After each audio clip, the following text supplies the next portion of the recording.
Boa tarde a todos. É uma alegria ver no final de tarde de congresso uma sala cheia como essa, mas pudera com um tema tão relevante, tão atual, que são as novas terapias anti-obesidade, oportunidade para colocar a massa muscular no centro. Eu gostaria de agradecer a Nestlé por ter me proporcionado o trabalho mais fácil do CEBEM, que é moderar uma mesa do Bruno e do Beto. Eles dispensam apresentações, mas o Dr. Bruno Halper, ele é doutor em ciências pela Universidade de São Paulo, presidente da BESO e do Departamento de Obesidade da SBEM e presidente eleito da World Obesity Federation. E ele vai falar sobre os análogos de GLP-1 e análogos duais, GIP e GLP-1, o que sabemos e o que ainda precisamos saber. E na seguida, o Dr. Roberto Zaguri falará sobre perda de peso fármaco-induzida, estratégias para proteger a massa muscular. O Dr. Roberto é Fellow do American College of Physicians, coordenador do Departamento de Diabetes, Exercício e Esporte da SBD, endocrinologista do Laboratório de Performance Humana e meu amigo de todo dia do IED, coordenador da Residência Médica.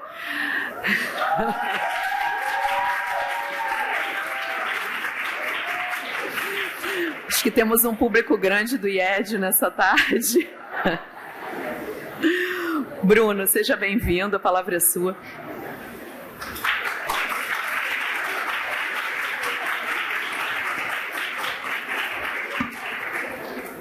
Depois dessas palmas pro Beto, eu fiquei até sem graça aqui. Isso eu nunca recebi, não. Bom, vamos lá. Então, eu queria agradecer a Nestlé Health Science pela oportunidade, convite. Eu dei uma aula no primeiro dia do evento, e começa de novo aqui o tempo, tá? Eu já tá deixando com ela aqui. Eu dei uma aula no primeiro dia do evento, não sei quem assistiu, quem não assistiu, em que eu trouxe a discussão sobre como os novos medicamentos vão revolucionar o tratamento da obesidade, e a gente, como endocrinologista, tem que estar digamos, como os catalisadores desse processo, porque o estigma muitas vezes impede as pessoas de perceberem essa revolução. Hoje, o meu objetivo é ser quase como um complemento daquela aula. Claro, quem não assistiu vai ser outro tema e assim por diante, mas a ideia é de que a gente está com remédios novos cada vez mais potentes, mas existem muitas dúvidas não respondidas, não especificamente em relação às medicações, mas em relação aos efeitos das grandes perdas de peso na saúde, né? O que isso pode ter de impacto. Então, a ideia é um pouquinho discutir esses processos. E aqui, né, esse foi também o início da minha outra aula, os novos tratamentos para obesidade, eles receberam, no final do ano passado, o título da revista Science de maior inovação em ciência do ano. Em ciência, não é em saúde, não é em medicina, em ciência como um todo, né? Então, dentro dessa ideia de que hoje nós temos remédios mais potentes e que têm efeitos além do peso. Então, essa parte eu vou passar bem rápido, porque eu acho que todo mundo já está meio bombardeado com essas informações, né? Mas que hoje a gente tem medicamentos como a semaglutida, a tirzepatida, que ultrapassaram a barreira dos 15% de média de perda de peso, né, contra os remédios mais antigos, em que dificilmente chegava ali nos 10%, 5%, 7%, e isso começa a aproximar o resultado que a gente vê, por exemplo, com uma cirurgia bariátrica, com médias acima de 30%, quer dizer, você começa a mudar o patamar do tratamento farmacológico da obesidade, né? E outros medicamentos em estudo, aqui, como, por exemplo, a retatrutida, joguei na Lívia aqui, 24%, deixa eu fazer desse lado, 24% de perda de peso, por exemplo, num estudo de um ano. Em diabetes, geralmente se perde menos peso, então os resultados são menos expressivos, mas a CagriSema também, como grandes medicamentos. Então, assim, dentro de pouco tempo, provavelmente a própria tirzepatida já vai ser uma medicação não tão eficaz, eventualmente, né? Quer dizer, o processo é todo muito rápido. Mas mais importante até do que a redução de peso diretamente é o que isso tem de impacto na vida das pessoas e na qualidade de vida e na saúde. Então, o estudo SELECT provavelmente foi a grande razão da revista Science ter considerado esses novos tratamentos e inovação em saúde, que mostrou redução de risco cardiovascular de 20%, né, em pessoas com doença cardiovascular prévia à obesidade. Foi a primeira vez que um tratamento para obesidade mostrou redução de desfecho, e a obesidade passou a ser um fator de risco para um fator de risco modificável, porque até então, pelo menos com tratamento clínico, ela não era algo, não havia evidências de que tratar clinicamente reduzia desfechos. E com uma redução de 19% de morte, quer dizer, um desfecho muito significativo. E novos estudos que estão surgindo, movendo com tratamentos mais potentes, por exemplo, redução de apneia do sono, insuficiência cardíaca de... Está acontecendo aí. Insuficiência cardíaca de fração de ejeção preservada, osteoartrose, com a ideia de que, assim, se eu tratar a obesidade, que está na causa de todas as outras doenças, eu posso tratar essas outras doenças ou torná-las muito mais fáceis de serem tratadas, ao invés de ter que tratar cada uma delas isoladamente. Lembrando que são mais de 200 associadas à obesidade, né? E tem muita mais coisa para vir. Quem sabe redução de câncer no futuro em algum estudo clínico, aí precisaria de mais tempo de segmento, enfim. Acho que ainda estamos numa fase inicial e vai ter muita coisa. Por exemplo, estudo de Covid, o SELECT mostrou redução de morte por Covid em quem estava usando semaglutida como um desfecho secundário, que chega a ser um resultado bastante impressionante, né? Então aqui mais de 200 doenças associadas à obesidade. Provavelmente pode-se fazer vários estudos com vários delas, com os novos tratamentos, mostrando que tratar o peso pode ajudar a tratá-las. Mas, aí essa que é a questão que eu vou entrar aí, e de novo, aqui meu objetivo não é falar sobre a segurança específica das medicações, mas falar sobre o impacto da perda de peso em si. Tem muitas dúvidas, coisas que a gente não sabe. Por exemplo, existe um limiar de benefício, por exemplo, se eu perder 20%, dependendo da comorbidade, eu perder 30% já não faz mais nenhuma diferença clinicamente, quer dizer, a partir de um certo ponto, perdas adicionais não vão trazer grandes benefícios. Eu acho que isso vai depender muito de comorbidade para comorbidade. Quanto mais, melhor. Os pacientes hoje chegam muito com isso, né? Tem paciente que está indo super bem, está ótimo, não tem nenhuma queixa. Ele pergunta, mas tem um remédio novo, né, que está chegando, que é melhor ainda. Por que você precisa de um remédio novo melhor, né? Então, como a gente conversa com esses pacientes sobre isso. E quais os riscos de perdas maiores ou do próprio efeito sanfona, né? Porque isso que eu vou discutir com vocês é um risco você ter sanfona com perdas maiores se você abandona o tratamento, e a gente sabe que, infelizmente, a adesão ao tratamento nem sempre é o que a gente quer. Então, basicamente, quando a gente fala especificamente de massa muscular, que vai ser o primeiro tema que eu vou trazer aqui, a gente tem que lembrar que o objetivo do tratamento é reduzir a gordura com o mínimo possível de perda de massa muscular. Então, os estudos em geral falam, né, se você perder do peso total 75% de gordura, 25% de músculo, isso é considerado adequado. Se você conseguir eventualmente otimizar, o Beto depois vai falar algumas coisas, você pode conseguir resultados melhores, e o tratamento vai ser subótimo se você acabar perdendo uma massa muscular exagerada. Agora, massa muscular não é uma questão somente de quantidade. Então, a qualidade muscular também é muito importante. Então, existem vários estudos em obesidade que mostram que a perda de peso é natural, reduza a quantidade total de músculo, embora a porcentagem, você perde mais gordura do que músculo, a porcentagem de massa magra aumenta, mas em números absolutos há uma redução de massa magra. Mas existe tendências, em algumas circunstâncias, de você, por exemplo, eventualmente melhorar a qualidade geral da função muscular. Por exemplo, pode reduzir mioesteatose, que é gordura intramiocelular, por exemplo.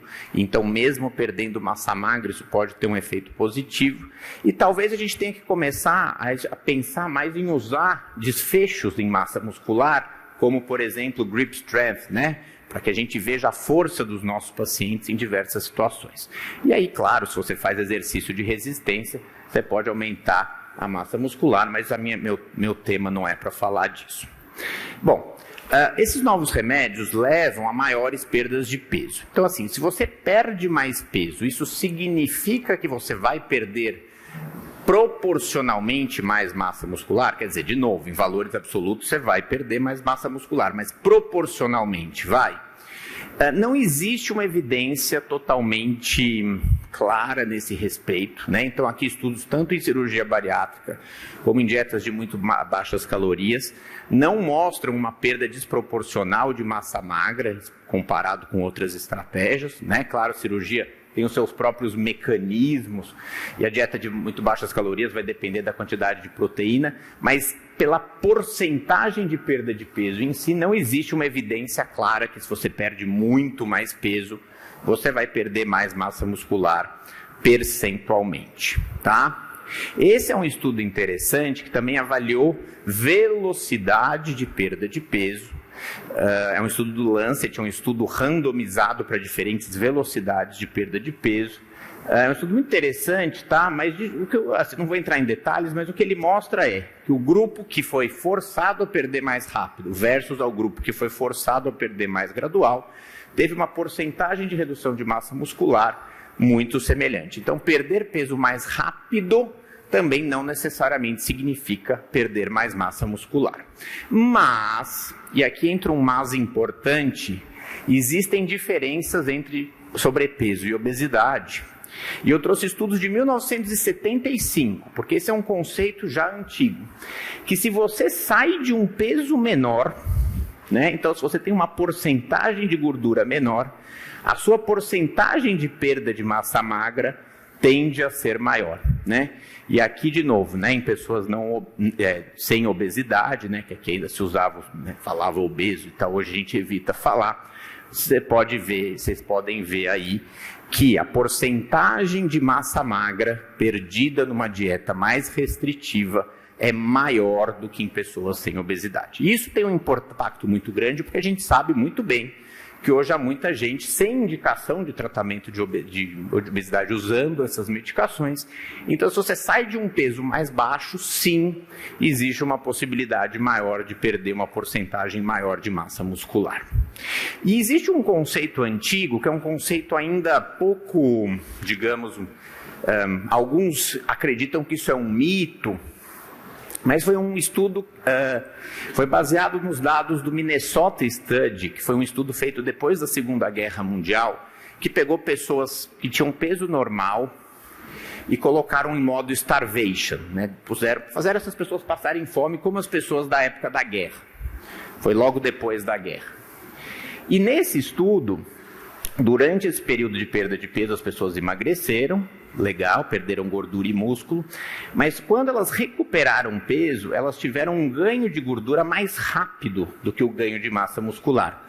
E como o corpo tem uma memória que a gente não entende muito bem de porcentagens de quantidade de gordura e músculo a depender do peso, quando eles chegam no peso, tendo ganho rápido mais gordura, eles continuam ganhando peso e terminam com um peso maior do que o peso do início do experimento.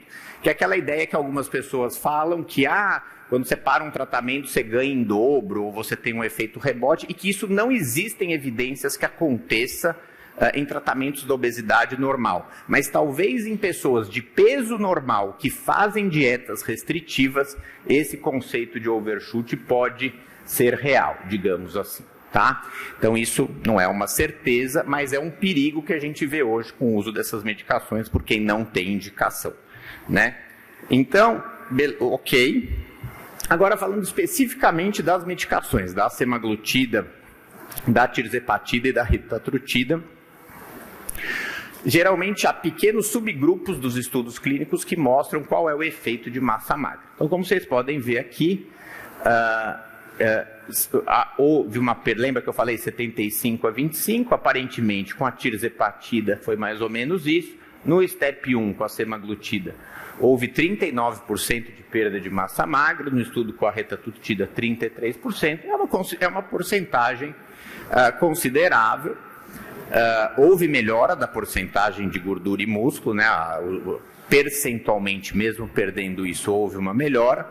E o mais importante, houve melhora do SF36, que são funções de análise de função física, mostrando que as pessoas estavam fisicamente melhores após o fim desse estudo. Tanto é que a Catarina Conte, que é a primeira autora desse estudo, com o Kevin Hall, chega à conclusão que existe sim uma perda de massa muscular, mas isso tem impacto clínico pequeno na maioria dos pacientes, porque eles melhoraram fisicamente, qualitativamente, e é esperado que exista essa perda de massa muscular, né? E aqui é um outro estudo do Kevin Hall, também mostrando mais ou menos a mesma coisa, o quanto que se perdeu de gordura e quantidade de peso total.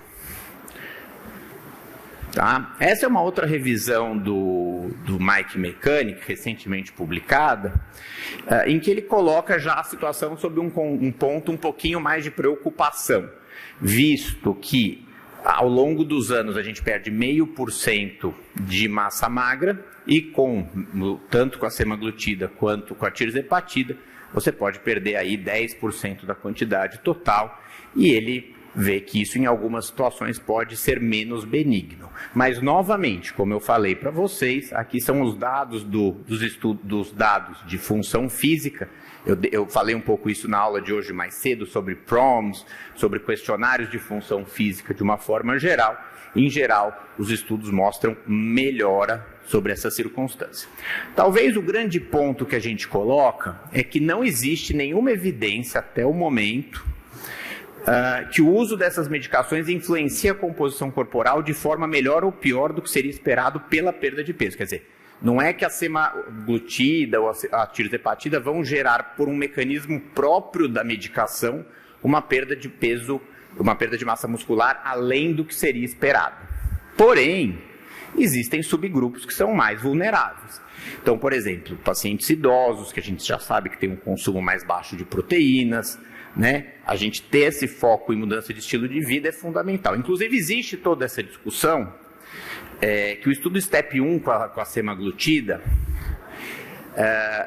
a perda de peso média foi de 15%. O estudo STEP 3 com a semaglutida, que é um estudo com uma mudança intensiva de estilo de vida, a perda de peso foi muito semelhante. Então, alguns falam, bom, então a mudança de estilo de vida não é tão importante? Não. Cada vez mais a gente vê discussões de que a mudança de estilo de vida deve deixar de focar em restrição calórica, como era antigamente, para melhora de qualidade nutricional e foco em exercício físico para essa população, para que você consiga melhorar outros aspectos da dieta que não especificamente a perda de peso. Então, acho que esse é um conceito bem importante, tá? Então, sim, o grande ponto aqui, os benefícios dessas medicações seguem sendo muito claros de uma forma geral, mas sim, existem subgrupos em que a gente pode ter uma preocupação um pouquinho maior. Existe uma discussão, e esse aqui não é um estudo publicado, isso aqui são dados da Morgan Stanley, que é enfim, eles fazem dados para acionistas, mas que eles fizeram a pesquisa no Walmart e mostraram que pessoas que compram semaglutida no Walmart tendem a comprar alimentos mais saudáveis em geral. Compram mais verduras, compram mais leites e assim por diante, e menos alimentos, digamos, ultraprocessados ou alimentos pouco saudáveis. Se esse é um efeito da medicação em si, ou se simplesmente eu estou começando um tratamento, eu vou focar, não sabemos dizer especificamente, mas, claro, existem sim estudos, digamos, avaliando apetite em uso da semaglutida, mostrando que a redução maior parece ser em alimentos ricos em gordura e não doces, e um efeito aparentemente menor em alimentos doces, por exemplo. Então, será que para alguns pacientes que são mais aquele sweet teeth e assim por diante, quer dizer, eles vão deixar de comer mais proteína e eventualmente passar a ter uma alimentação menos saudável? Eu acho que sim, existem grupos vulneráveis. Eu acho que essa é a mensagem mais importante. E quanto aos efeitos sanfona, né? O efeito sanfona é um assunto muito controverso na literatura, que a gente fala, você pode perder peso, perder gordura e músculo, e quando ganha gordura, como eu mostrei do overshoot, mas isso em obesidade foi pouco mostrado. Mas a grande maioria dos estudos com efeito sanfona em obesidade, a perda de peso é pequena, porque os remédios antigos, os tratamentos antigos levavam a perda de peso menor. Será que com perdas maiores de peso, esse efeito sanfona por si só pode ser problemático? Cirurgia bariátrica não pode ser um bom comparador, porque como a cirurgia é um procedimento crônico, ninguém vai ficar tendo sanfona com cirurgia bariátrica. Então não dá para a gente tirar esses dados. E tem um estudo muito interessante que analisou pessoas que fizeram um programa de TV nos Estados Unidos que chamava Biggest Loser, que mostrou que 6 anos depois da intervenção, esses pacientes tinham um metabolismo mais baixo do que eles tinham no início da intervenção, ou melhor, eles perderam 50 quilos, depois de 6 anos eles recuperaram 40, e 6 anos depois, mesmo com 40 quilos a mais, eles tinham um metabolismo mais baixo do que quando eles terminaram o estudo com 50 quilos a menos, né? Então existe essa questão da adaptação metabólica a perdas grandes de peso. Então, de uma forma geral, é controverso o quanto o efeito sanfona é ruim para a massa muscular. Essa é uma revisão desse ano, tá?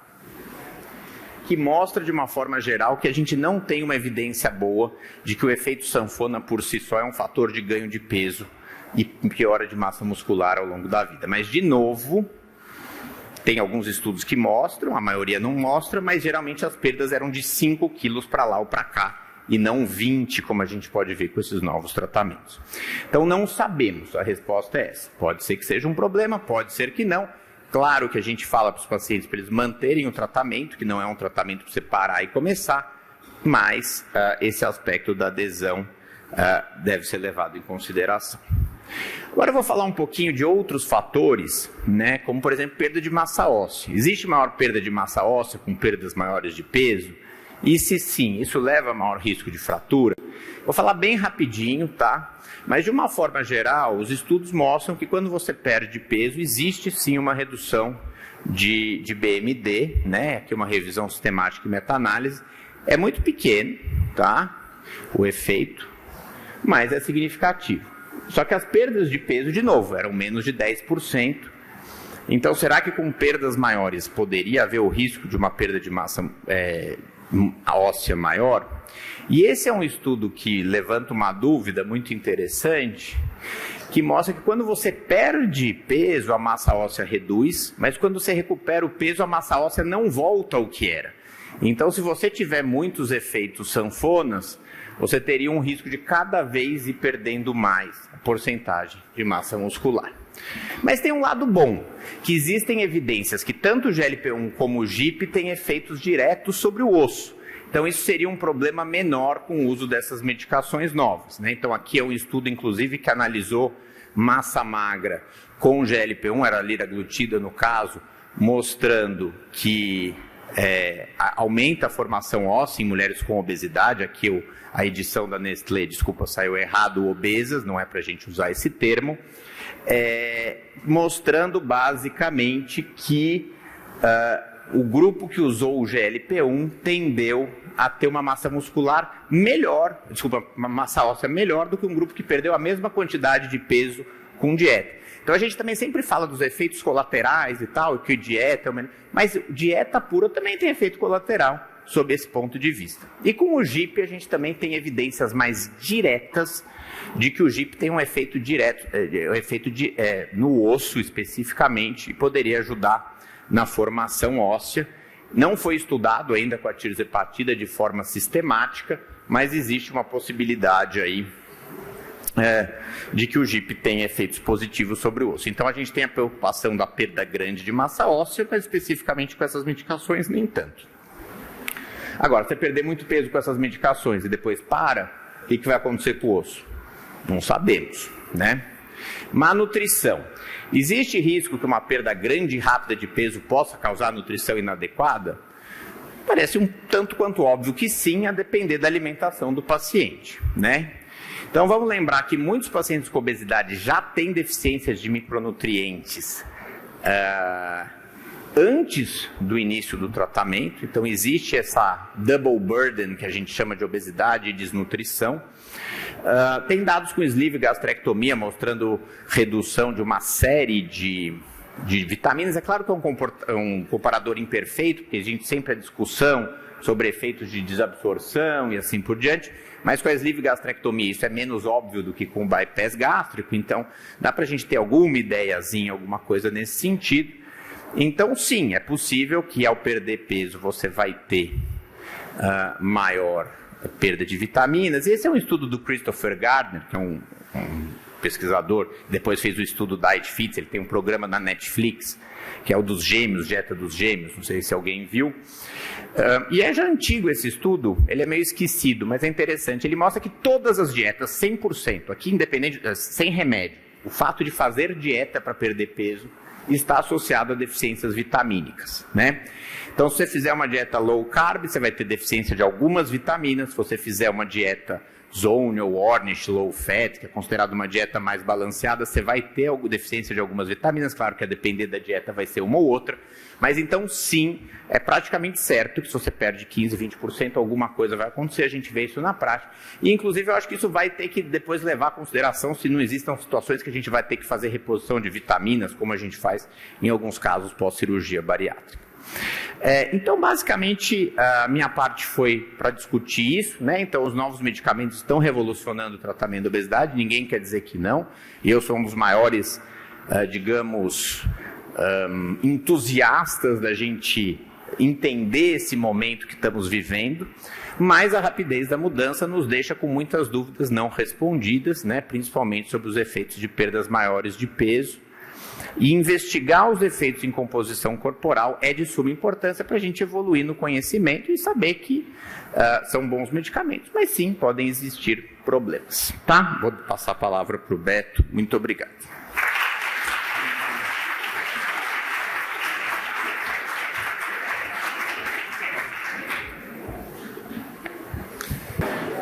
Obrigado.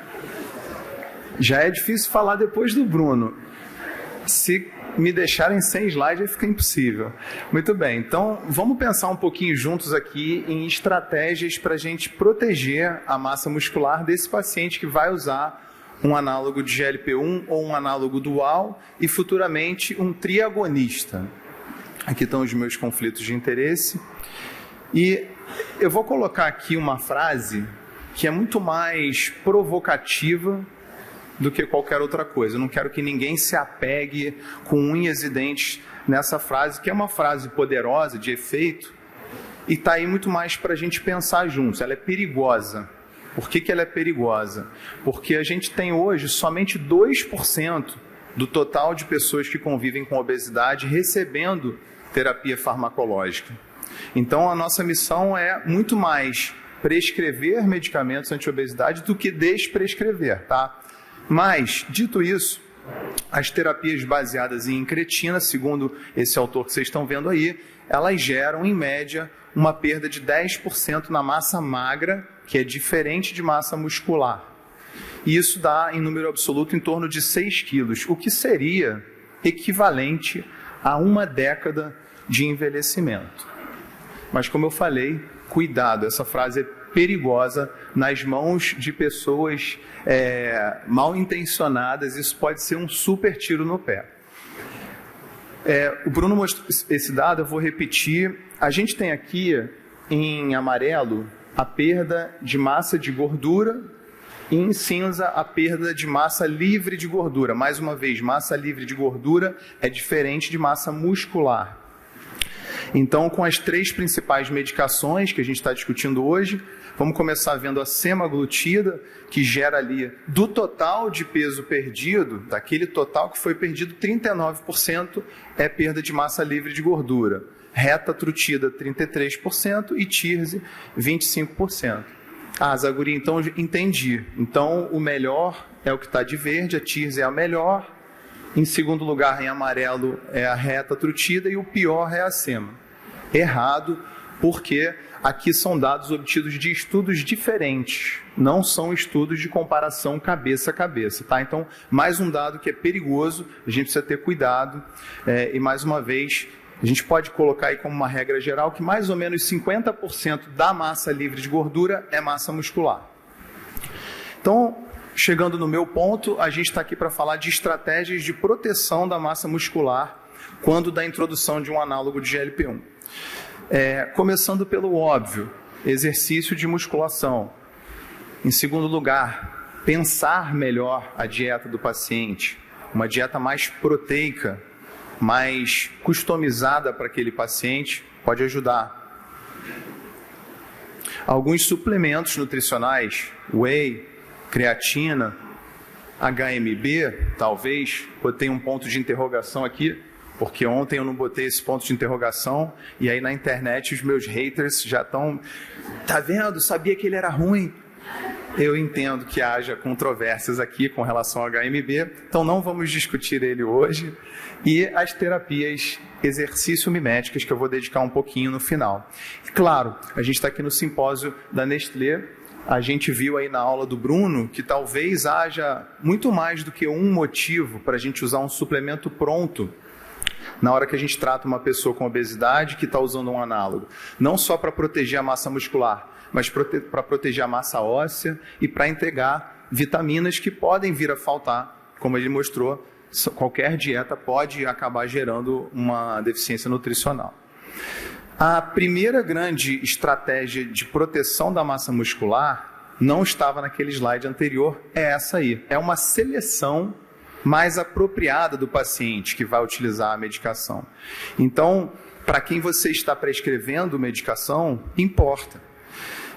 Eu montei isso aqui usando dados de vários estudos. À esquerda de vocês, a gente tem os perfis de pacientes de menor risco de perda de massa muscular. E à direita de vocês, os pacientes de maior risco de perda de massa muscular. Então, os pacientes que são mais jovens, que são fisicamente já ativos, que não têm nenhuma comorbidade e que estão usando a medicação on-label, que tem de fato obesidade, como o Bruno mostrou, eles são os pacientes que vão ter menor risco de perda de massa muscular, e é aí que a gente deve concentrar a nossa prescrição.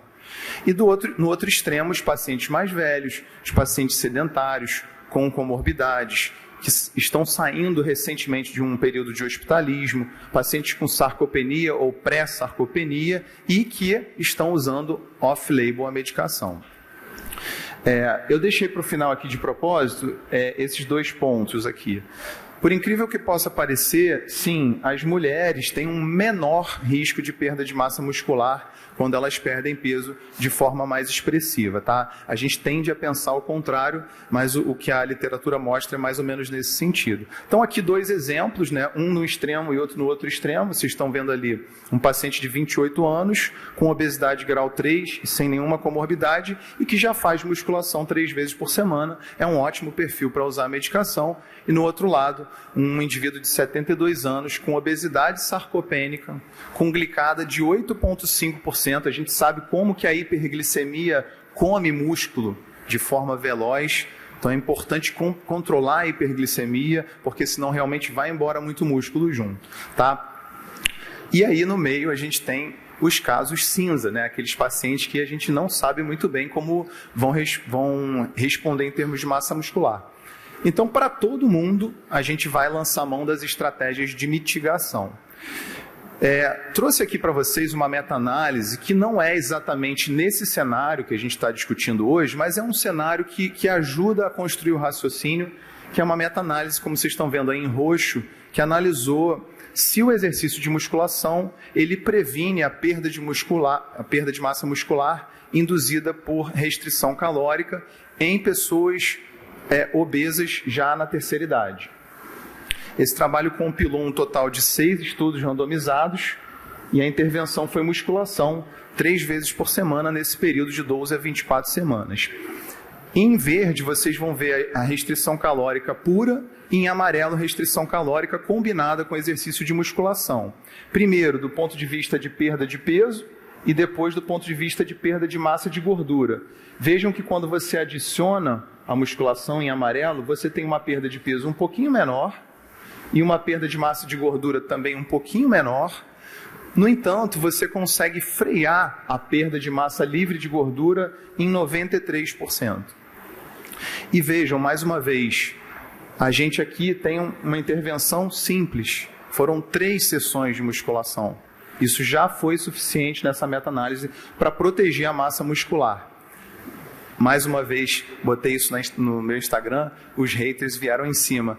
Gente, óbvio que quem faz 5 vezes por semana é melhor, 6 vezes por semana é melhor, mas se o paciente não puder e ele conseguir fazer 2 ou 3 vezes, isso já vai ajudar muito, sobremaneira.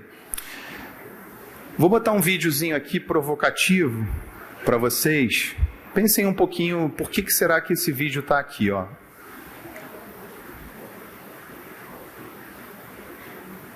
Alguns de vocês eu sei que já viram isso.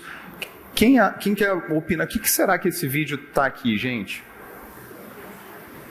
Primeiro, o que é isso aqui que essa moça está fazendo? Ela está fazendo um teste cardiopulmonar do exercício, uma ergospirometria. É uma praticante de corrida de aventura, uma modalidade que a pessoa tem que correr, caminhar com uma mochila pesada nas costas, uma mochila de 20, às vezes 30 quilos, lá no nosso laboratório. E eu queria lembrar vocês que pode parecer fácil falar para o paciente com obesidade, olha, 5 vezes por semana de musculação, a gente resolve esse problema. Mas lembrem-se, o exercício físico na pessoa que convive com obesidade é exatamente igual ao que vocês estão vendo aí. É como fazer exercício carregando todo dia uma mochila de 20 quilos nas costas. Não é fácil, então isso é um convite à empatia dos senhores quando vocês estiverem de frente para os seus pacientes. Nesse trabalho aqui, pequeno, com N de 27, mulheres na pós-menopausa com obesidade, os pesquisadores induziram uma perda de peso de 10% somente via dieta e compararam um aporte proteico de 0,8 gramas por quilo de peso por dia, uma abordagem padrão, versus um aporte proteico 50% maior de 1,2 gramas de proteína por quilo de peso dia. Essas dietas, mais uma vez, elas eram isocalóricas e tinham em torno de 1.300 calorias. E vejam, com essa diferença de aporte de somente 50% a mais, vocês vão ver o resultado em termos de composição corporal medida por DEXA. A gente observa aqui uma redução de 45% na contribuição da massa livre de gordura naquela perda de peso. Você corta pela metade a perda de massa livre de gordura quando você somente sobe um pouquinho, sobe um patamar o aporte proteico do seu paciente. Muito bem, vamos falar um pouquinho sobre a suplementação nutricional, que como vocês sabem eu defendo essa imagem quando a gente fala de suplementação nutricional. A suplementação nutricional é essa cereja que vai em cima do bolo.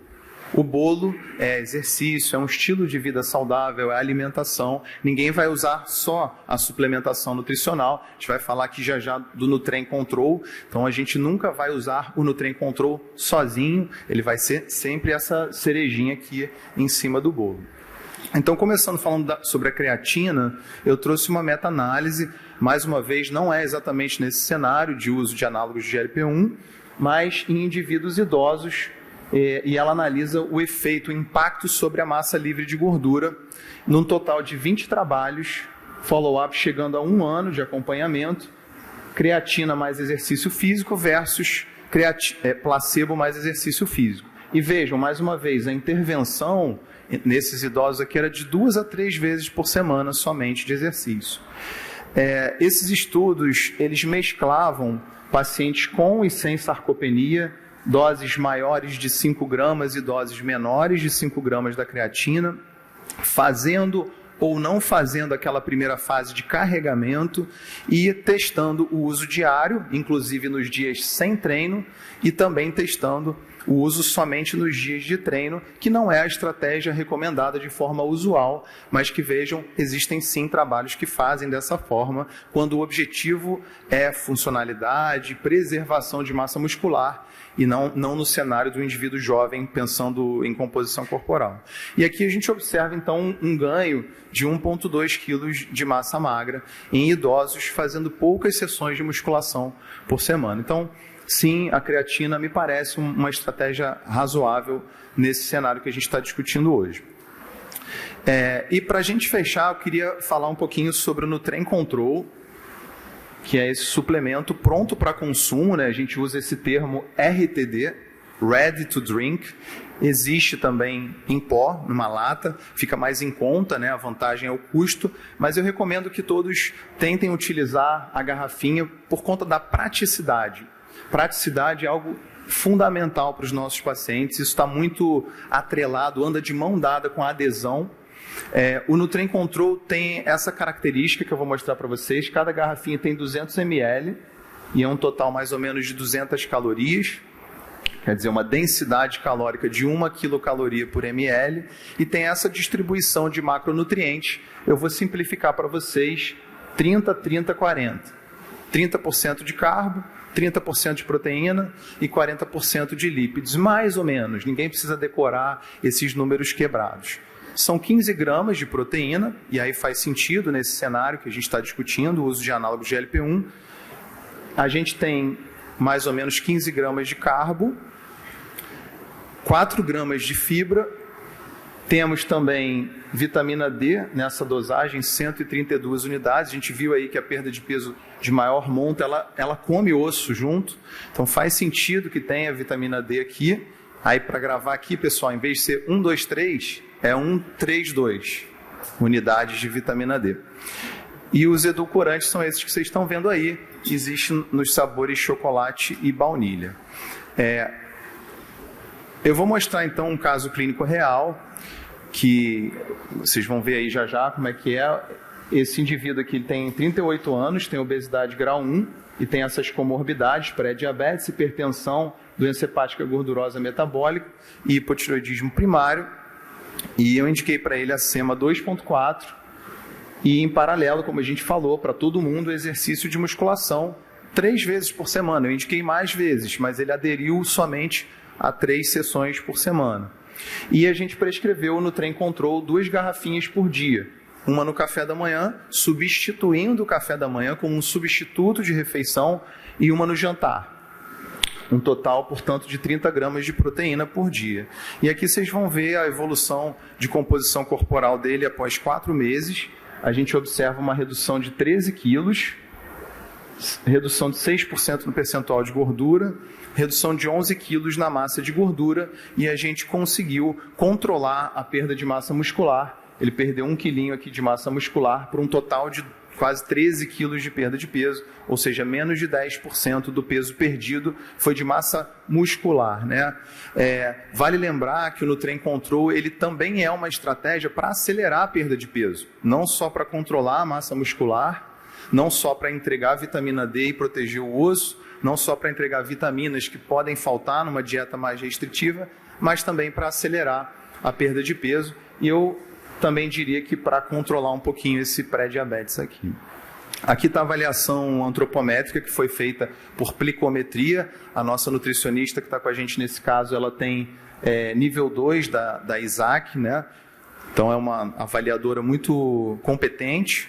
As bolinhas em azul são os dados atuais e em amarelo os dados anteriores para cada uma das pregas cutâneas. Vocês vão ver que houve sempre redução de todas as pregas.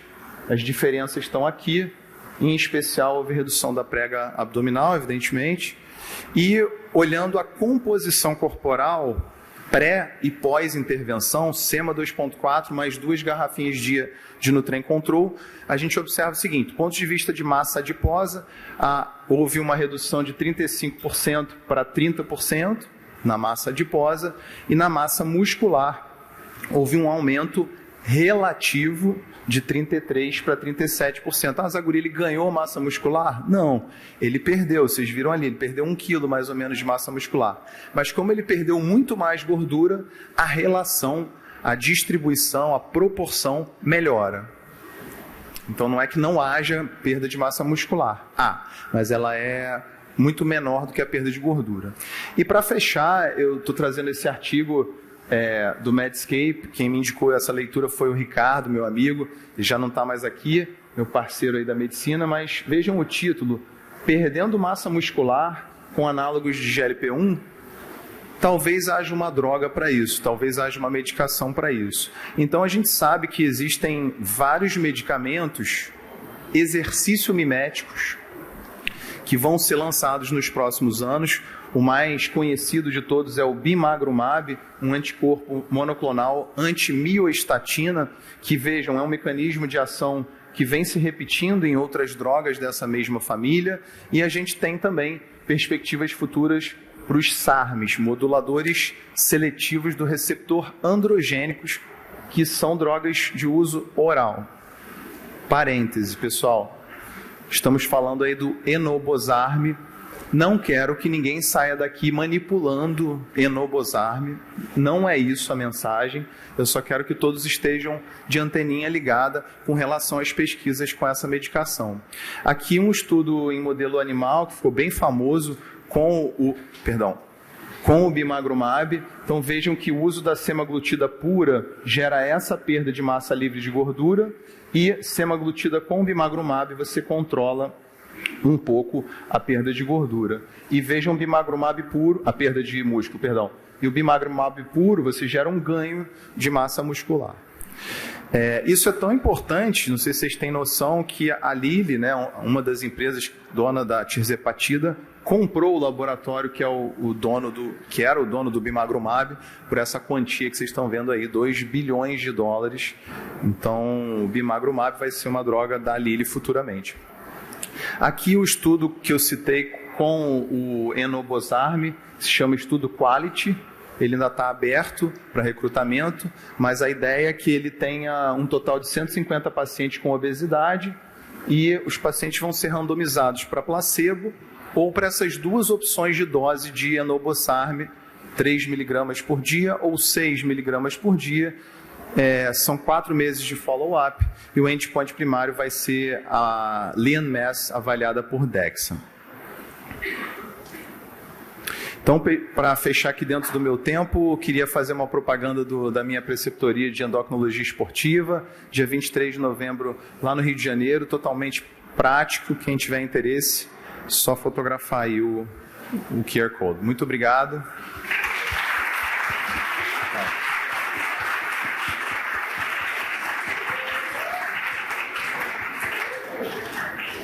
Bom, gente, eu fui comunicada agora pela comissão organizadora que, infelizmente, pelo horário, a gente não vai ter como fazer perguntas, discussão. Então, nós vamos ter que encerrar pela hora o evento. Então, agradeço a presença de todos.